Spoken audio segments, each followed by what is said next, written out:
Vous prenez votre médicament contre la tension chaque matin, depuis des années, fidèlement, parce que votre médecin vous l'a prescrit, parce que vous faites confiance à la médecine et parce que vous voulez protéger votre cœur. Mais imaginez que ce médicament, celui que vous prenez depuis 10 ans sans jamais le remettre en question, puisse dans certains cas précis ne pas être le meilleur choix pour vous, voire, dans des situations particulières, aggraver certains paramètres de votre santé. Ce n'est pas une théorie complotiste, ce n'est pas de la désinformation. Ce sont des conclusions qui émergent de la littérature scientifique internationale et des questions que des milliers de cardiologues et de médecins généralistes commencent à se poser ouvertement. Saviez-vous que selon une méta-analyse publiée dans le British Medical Journal en 2022, certaines classes d'antihypertenseurs peuvent, chez des patients de plus de 65 ans, provoquer des chutes de tension trop importantes la nuit, un phénomène appelé hypotension nocturne, augmentant significativement le risque de chute, d'AVC et même de déclin cognitif. Ce chiffre mérite d'être connu. Je suis le docteur Ryan, expert en santé naturelle et longévité. Depuis plus de 20 ans, j'accompagne des hommes et des femmes de plus de 60 ans qui cherchent à mieux comprendre leur corps, à optimiser leur santé sans subir les effets secondaires non voulus de certains traitements et à vivre plus longtemps en meilleure forme. Dans cette vidéo, je vais vous expliquer quels sont les médicaments antihypertenseurs les plus couramment prescrits, pourquoi certains d'entre eux peuvent poser problème chez les seniors, ce que la science dit réellement sur leurs effets à long terme, et surtout quelles alternatives naturelles et complémentaires méritent d'être discutées avec votre médecin. Si vous n'êtes pas encore abonné à cette chaîne, c'est le moment. Cliquez sur le bouton rouge et activez la cloche pour ne manquer aucune de nos prochaines vidéos sur la santé naturelle. Je tiens à être très clair dès le début. Cette vidéo ne vise en aucun cas à vous pousser à arrêter votre traitement. Tout changement de traitement doit se faire avec votre médecin. Ce que je veux faire, c'est vous donner les outils pour poser les bonnes questions lors de votre prochaine consultation. Restez jusqu'à la fin car je vous révélerai le mécanisme biologique que la plupart des médecins ne prennent pas le temps d'expliquer et qui pourrait transformer votre façon de gérer votre tension au quotidien. Commençons par les bases, parce qu'il est essentiel de comprendre exactement ce que vous prenez chaque matin. Les médicaments contre l'hypertension se divisent en plusieurs grandes familles. Les plus couramment prescrits en France et en Europe chez les seniors sont les inhibiteurs de l'ECA, comme le ramipril ou le perindopril, les antagonistes des récepteurs de l'angiotensine 2, les sartans, les bêta-bloquants comme le bisoprolol et les inhibiteurs calciques comme l'amlodipine. Chacune de ces classes agit différemment sur votre système cardiovasculaire. Les inhibiteurs de l'ECA bloquent une enzyme clé qui provoque la constriction de vos vaisseaux sanguins. Les bêta-bloquants ralentissent votre fréquence cardiaque. Les inhibiteurs calciques relâchent les parois de vos artères. En théorie, tout cela semble logique et efficace. Et pour beaucoup de patients, ces médicaments sauvent effectivement des vies. Mais voilà ce que la science révèle de plus en plus clairement. Chez les patients de plus de 65 ans, ces médicaments nécessitent un suivi particulièrement attentif, car leur métabolisme est différent. Le foie et les reins, qui éliminent ces molécules, fonctionnent moins efficacement avec l'âge. Résultat, une dose standard pour un adulte de 45 ans peut devenir une dose trop élevée pour une personne de 70 ans. Une étude publiée en 2021 dans le Journal of the American Medical Association, JAMA, a analysé plus de 45 000 patients hypertendus âgés de plus de 65 ans. Elle a montré que 38% d'entre eux présentaient des épisodes d'hypotension, tension trop basse, liés à leur traitement, sans en être conscients. Ces baisses silencieuses peuvent provoquer vertiges, chutes, fatigue chronique et, dans les cas graves, des lésions rénales. C'est exactement ce qu'a vécu Bernard, 72 ans, que j'ai reçu en consultation il y a quelques mois. Il prenait son antihypertenseur depuis 12 ans, sans jamais questionner la dose. Il se plaignait d'une fatigue inexplicable, de vertiges le matin en se levant, et d'une mémoire qui lui semblait se dégrader. Après une révision complète de son dossier médical et des mesures ambulatoires de sa tension, nous avons découvert qu'il faisait régulièrement des chutes nocturnes de tension en dessous de 90 sur 60 mm/Hg. Avez-vous déjà ressenti des vertiges en vous levant le matin ou une fatigue inexpliquée depuis que vous prenez votre traitement? Dites-le moi en commentaire, votre témoignage peut aider d'autres personnes de la communauté. Depuis des décennies, on nous a répété un chiffre comme une vérité absolue. Une bonne tension artérielle, c'est 12 sur 8, soit 120 sur 80 mm/Hg. Votre médecin vous l'a probablement dit. Les affiches en salle d'attente le rappellent, et vous avez intégré cette norme comme une évidence. Mais voici ce que la science dit maintenant, et c'est fondamentalement différent. Chez les personnes de plus de 70 ans, une tension légèrement plus élevée peut en réalité être protectrice. Ce n'est pas une opinion, c'est ce que confirme une revue systématique publiée dans The Lancet en 2019, portant sur 74 études et plus de 300 000 patients âgés. Les chercheurs ont conclu qu'une pression systolique cible entre 130 et 150 mm Murgiu était associée à de meilleurs résultats cardiovasculaires chez les patients de plus de 75 ans que les cibles conventionnelles de 120 mm Murgiu. Pourquoi? Le mécanisme est fascinant à comprendre. Imaginez vos artères comme des tuyaux de jardin. Chez un jeune adulte, ces tuyaux sont souples et élastiques. Avec l'âge, ils deviennent progressivement plus rigides. C'est ce qu'on appelle l'artériosclérose. Pour maintenir une circulation sanguine suffisante dans le cerveau et les reins à travers ces tuyaux moins souples, votre corps a besoin d'une pression légèrement plus élevée. C'est un mécanisme d'adaptation naturel. Si vous abaissez trop agressivement cette tension avec des médicaments, vous risquez de priver certains organes vitaux de leur irrigation. Le cerveau, en particulier, est extrêmement sensible aux baisses de pression chez le senior. Des études sur le déclin cognitif montrent une corrélation troublante entre les traitements antihypertenseurs trop agressifs et une accélération de la perte de mémoire chez certains patients âgés. Beaucoup de gens croient encore que plus la tension est basse, mieux c'est. La réalité scientifique est bien plus nuancée. Ce que votre médecin devrait viser, c'est votre tension cible personnalisée, pas un chiffre universel copié-collé depuis les recommandations générales. Or, par manque de temps ou par habitude, de nombreuses consultations ne permettent pas cet ajustement fin. Mon conseil pratique immédiat. Lors de votre prochaine consultation, demandez à votre médecin « Quelle est ma cible tensionnelle personnalisée, compte tenu de mon âge et de mes autres paramètres ?» Cette seule question peut changer votre traitement. Voici une information que vous connaissez peut-être, mais dont les conséquences réelles sont souvent sous-estimées. Les effets secondaires des antihypertenseurs les plus courants sont loin d'être anodins, en particulier chez les seniors. Et le plus préoccupant, c'est que ces effets sont souvent attribués à l'âge ou à d'autres maladies, plutôt qu'au médicament lui-même. Prenons les bêta-bloquants, largement prescrits. Une étude publiée dans le European Heart Journal en 2020, portant sur 12 500 patients de plus de 60 ans, a révélé que 23% des personnes sous bêta-bloquants à long terme rapportaient une fatigue chronique significative, 18% des troubles du sommeil et 15% une dépression légère à modérée. Ces chiffres sont importants. Un patient sur 4 souffre d'une fatigue que son médecin pourrait attribuer à tort à son âge. Les inhibiteurs de l'ECA, eux, sont connus pour provoquer une toux sèche persistante chez 10 à 20% des patients. Ce symptôme, désagréable et invalidant, pousse souvent les patients à réduire eux-mêmes leur traitement sans en parler à leur médecin. Une erreur potentiellement dangereuse. Mais l'effet le moins connu et le plus préoccupant concerne les diurétiques, souvent prescrits en complément. Ces médicaments, en éliminant du sodium, éliminent aussi du potassium et du magnésium. Or, une carence en magnésium provoque des crampes musculaires, de l'anxiété, des troubles du rythme cardiaque, des arythmies et paradoxalement une élévation de la tension artérielle. C'est un cercle vicieux.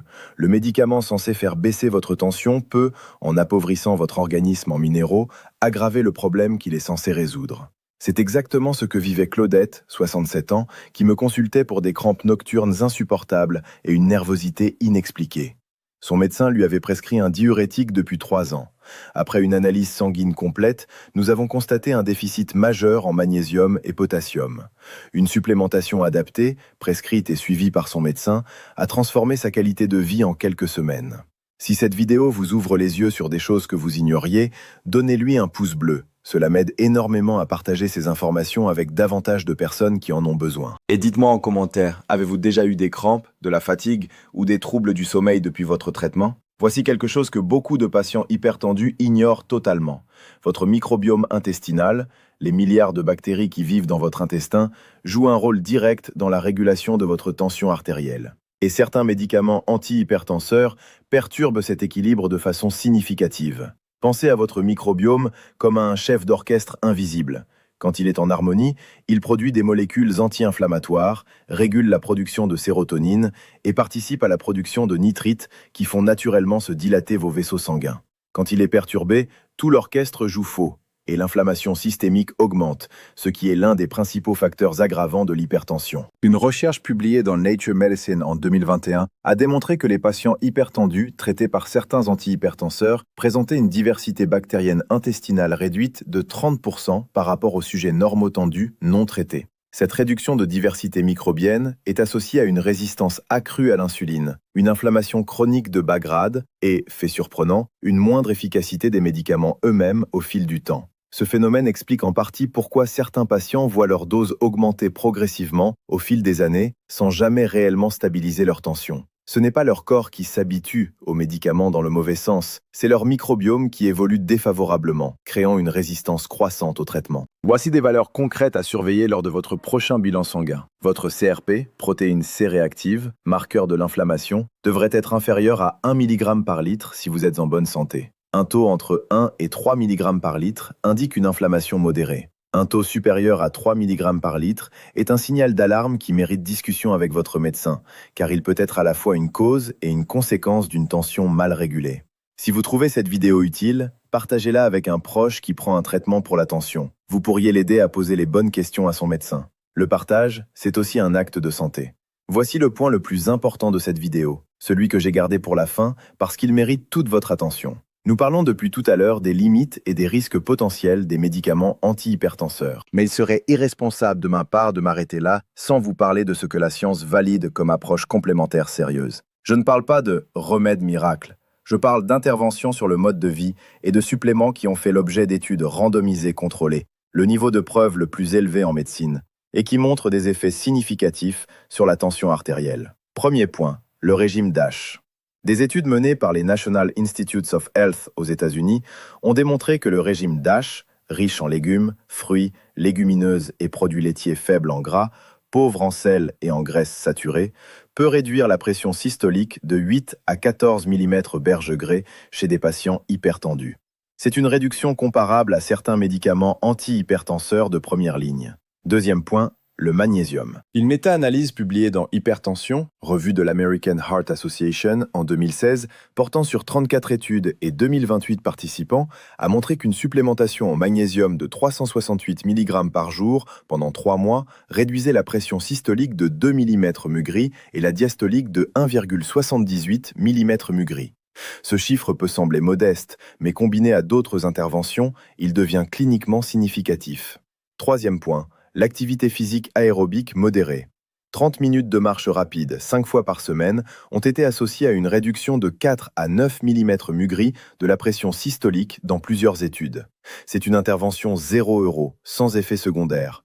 C'est dans ce contexte qu'Alain, 74 ans, a pu, sous supervision médicale stricte, réduire progressivement sa dose d'antihypertenseur de moitié en 18 mois grâce à une combinaison de régime DASH, de marche quotidienne et d'une supplémentation en magnésium prescrite par son médecin. Sa qualité de vie s'est transformée. Plus de fatigue, plus de vertige, sommeil amélioré.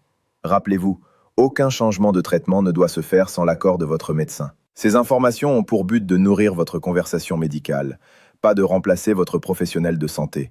Vous pouvez agir dès maintenant en prenant rendez-vous pour réévaluer votre traitement. Vous avez maintenant les informations. La question est, qu'est-ce que vous en faites concrètement ? Je vais vous donner un plan d'action en 6 étapes, réaliste, progressif et adapté à votre situation de senior. Ce plan ne remplace pas votre suivi médical, il le renforce. Étape 1. Mesurez votre tension correctement. Investissez dans un tensiomètre homologué pour le bras, pas pour le poignet, moins précis chez le senior. Prenez votre tension 2 fois par jour pendant 2 semaines, le matin avant de prendre vos médicaments et le soir avant de dormir. Notez les résultats. C'est le seul moyen d'avoir une image fidèle de votre tension réelle en dehors du cabinet médical. Étape 2. Préparez votre prochain rendez-vous médical. Apportez votre carnet de mesures. Demandez à votre médecin, votre tension cible personnalisée, si votre dose est toujours adaptée à votre âge et à votre fonction rénale, et s'il est pertinent de faire un bilan électrolytique, potassium, magnésium, sodium. Ces questions sont légitimes et votre médecin peut les traiter en une consultation. Étape 3. Réduisez le sel alimentaire. L'OMS recommande moins de 5 grammes de sel par jour. La majorité des seniors en consomment entre 8 et 10 grammes quotidiennement, principalement via les produits industriels et le pain. Une réduction de 2 grammes par jour peut abaisser la tension de 2 à 4 mm/Hg. Lisez les étiquettes et cuisinez avec des épices naturelles. Étape 4. Marchez 30 minutes par jour. Pas besoin de sport intense. Une marche douce à un rythme soutenu, 5 à 7 fois par semaine, est l'intervention cardiovasculaire la mieux validée scientifiquement chez le senior. Si vous avez des douleurs articulaires, la natation ou le vélo sont d'excellentes alternatives. Demandez conseil à votre médecin. Étape 5. Augmentez vos apports en potassium et magnésium. Via l'alimentation d'abord. Bananes, épinards, amandes, avocats, légumineuses. Si un déficit est confirmé par votre bilan sanguin, votre médecin pourra prescrire une supplémentation adaptée. N'achetez jamais de suppléments sans avoir d'abord vérifié votre taux sanguin. Étape 6. Gérez votre stress activement. Le stress chronique élève directement la tension via la libération de cortisol et d'adrénaline. 10 minutes de respiration lente, cohérence cardiaque, inspirez 5 secondes, expirez 5 secondes, 3 fois par jour, ont montré des effets significatifs sur la tension dans plusieurs études. Partagez cette vidéo avec un proche qui souffre d'hypertension. Ces 6 étapes pourraient transformer sa santé et enrichir sa conversation avec son médecin. La prévention est toujours plus puissante que le traitement. Et pour votre tension artérielle, les habitudes quotidiennes constituent la fondation sur laquelle tout le reste repose, y compris l'efficacité éventuelle de votre médicament.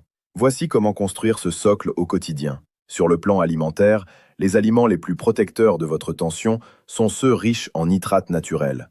Betteraves, roquettes, épinards, céleri. Ces nitrates sont convertis en oxyde nitrique par votre organisme, un puissant vasodilatateur naturel. Une étude publiée dans Hypertension, American Heart Association, en 2015, a démontré que la consommation quotidienne de 250 ml de jus de betterave réduisait la pression systolique de 8,1 mmHg chez des patients hypertendus traités. L'ail, riche en allicine, et le chocolat noir à plus de 85% de cacao, riche en flavonoïdes, ont également fait l'objet d'études positives. Sur le plan du mouvement, les exercices de résistance légère, élastique de résistance, poids léger, combinés à la marche, ont montré des effets additifs sur la réduction de la tension dans une étude du British Journal of Sports Medicine de 2019. Vous n'avez pas besoin d'aller en salle de sport. 15 minutes d'exercice avec des élastiques chez vous, 3 fois par semaine, suffisent pour des effets mesurables. Sur le plan du sommeil, la qualité du sommeil est directement liée à votre tension matinale. Un sommeil fragmenté ou inférieur à 6 heures par nuit est associé à une élévation de 20 à 30% du risque d'hypertension, selon une étude de l'American Academy of Sleep Medicine. Évitez les écrans 1 heure avant de dormir, maintenez une température fraîche dans votre chambre, entre 16 et 19 degrés Celsius, et veillez à la régularité de vos horaires de coucher. Sur le plan de l'hydratation, boire suffisamment d'eau, entre 1,5 et 2 litres par jour, aide vos reins à éliminer le sodium en excès et maintient le volume sanguin à un niveau optimal. La déshydratation, très fréquente chez les seniors qui ressentent moins la sensation de soif, peut paradoxalement aggraver l'hypertension. Ces habitudes ne sont pas des contraintes, ce sont des investissements dans votre vitalité quotidienne. Un senior qui marche, mange équilibré, dort bien et gère son stress sera toujours mieux armé qu'un patient sédentaire uniquement sous médicaments. Nous arrivons à la fin de cette vidéo. Le message central de cette vidéo est simple. Vous n'êtes pas condamné à subir votre traitement passivement. Vous pouvez, avec les bonnes informations et en collaboration avec votre médecin, devenir un acteur actif de votre santé cardiovasculaire. Maintenant, j'ai besoin de vous. Laissez-moi un commentaire. Choisissez celui qui vous correspond. Écrivez « Je commence » si vous allez prendre rendez-vous avec votre médecin pour réévaluer votre traitement dès cette semaine. Écrivez votre âge et ce qui vous a le plus surpris dans cette vidéo. Vos témoignages aident d'autres seniors à se sentir moins seuls. Écrivez « Je partage » si vous envoyez cette vidéo à quelqu'un qui prend un traitement pour la tension, c'est peut-être l'information dont il a besoin. Abonnez-vous à la chaîne du Dr Ryan et activez la cloche pour ne manquer aucune de nos prochaines vidéos sur la santé naturelle, la longévité et la vitalité après 60 ans. Votre santé mérite les meilleures informations. Je suis le Dr Ryan. Prenez soin de vous. À la prochaine vidéo.